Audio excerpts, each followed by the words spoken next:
বিগত 1.5 বছর ধরে আমাদের 2 বছর ধরে কোনো বেতনের কোনো ঠিক নাই। বেতন আসে 2 ভাগে, বেতন আসে 3 ভাগে, একটা বেতন আসে 4 ভাগে। বেতন পাই আমরা 16,000 টাকা, 17,000 টাকা, 12,000 টাকা, 9,000 টাকা বেতনের স্যালারি আছে। আমরা যে কোন জাতির লোক এটি আমরা পরিচয় পেতেছি না। মানুষের তো জাতের একটা বাৎসরিক একটা আছে, বছরে একটা শেষ পর্যন্ত একটা ধর্ম অনুষ্ঠান আছে যে আমরা কোন ধর্মের লোক, আমাদের কি অনুষ্ঠান। যদি আমরা কি মুসলমান তো ঈদে বেতন পাইতাম, কোরবানিতে বেতন পাইতাম, বোনাস পাইতাম। আমরা কিছুই পাই না। কি হিন্দু না খ্রিস্টান না কি মুসলমান না কোন জাতির লোক আমরা কিছুই বলতে পারি না। আমাদের বেতন এই পর্যন্ত 4 মাস বেতন, 5 মাস বোনাস নাই, ওভার টাইম নাই, আপনার পুটিং এর টাকা নাই, আপনার ইয়ার টাকা নাই, ইত্যাদির টাকা নাই। অথচ হেড অফিসে বসে বড় বড় সারা সবার সুবিধা আছে, কিন্তু আমাদেরই একটা করবেন। আমরা যে কর্ম করলাম আমাদের আমাদের মজুরি কোথায়? এমনও লোকের ভাই ব্রাদার মারা গেছে, কেউ বাবার জন্য যাইতে পারে না। এমনও ফ্যামিলি রংপুর দেখানো আসছে, আইসা ডাইরেক্ট বলে আপনারা কয় মাসের বেতন পানা। ফ্যামিলি বিচ্ছিন্ন হাজার বালা, যখন বলছে 4 মাসের বেতন পাই না, তখন ফ্যামিলি আমার চুলে কাছাকাছি শুনে। তাহলে বোঝেন কেন আসলো?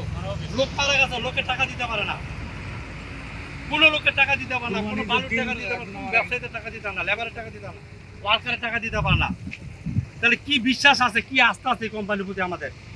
এই কোম্পানিতে চলবে কি আস্থা আছে? আসসালামু আলাইকুম, আমি মোহাম্মদ মিজানুর রহমান।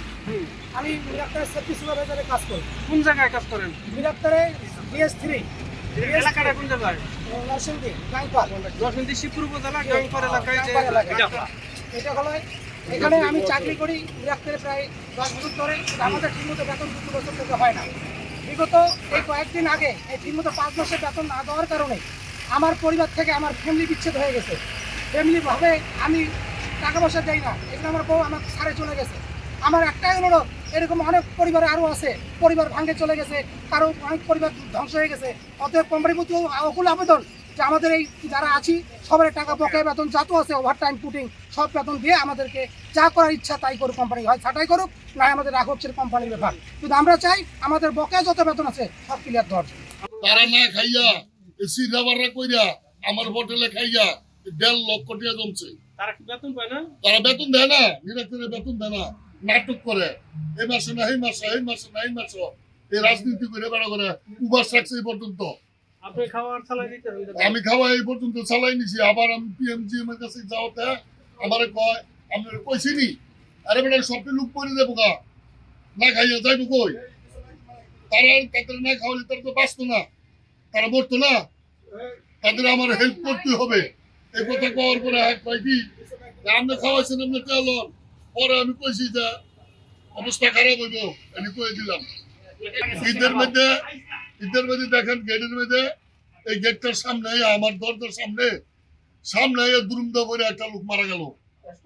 এই লোকের লেগে 1 ঘন্টা পর্যন্ত খালি মুরাক্তারের গাড়ি বিচারছি হসপিটাল ভাড়ানোর লেগা।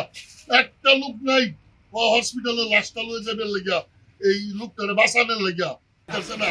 এই লোকটা টাকার সুখে মরছে, এই লোকটা কেড়ে মরছে, কিসের জন্য মরছে? এই লোকে ঈদের মধ্যে বাড়ি যেতে পারে নাই, আর মা বোন বলে উপাস, এই স্ট্রোক করে লোকটা মারা গেছে।